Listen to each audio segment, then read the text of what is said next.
I'm Cam Weiland.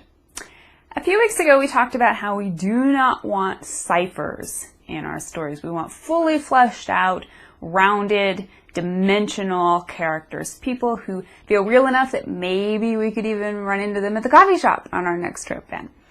In that discussion, I talked about how The Monuments Men is a great example of how not to write good characters. But for every negative example, it's always helpful to also explore a positive example. And it just so happened that shortly after I aired the video on Monuments Men, I ended up watching one of my favorite Westerns, John Ford's Cavalry Ode, She Wore a Yellow Ribbon. Now, I'll start off by saying this is not a perfect movie. Its third act in particular is lacking in some areas.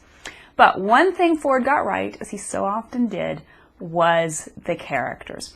Really, the whole story is more of a character study than it is any kind of an action movie. And the really beautiful thing about these characters is that the majority of their depth is under the surface. There are a bare handful of explicit references to character backstory or motive. We know that John Wayne's character, an about-to-be forcibly retired cavalry captain, has lost his beloved wife and daughters. We know that Joanna Drew's flirty female lead has come to Fort Stark to visit her aunt and see the West. But that's it. Every other thing about these characters is left for the viewers to glean from the subtext. And the subtext is rich.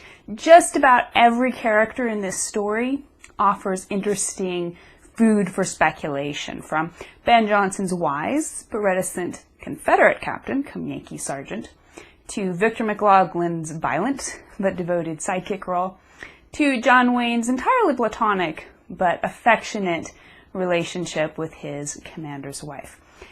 If you want to learn how not to write great characters, go watch Monuments Men. But if you want to see how to do it right, watch She Wore a Yellow Ribbon.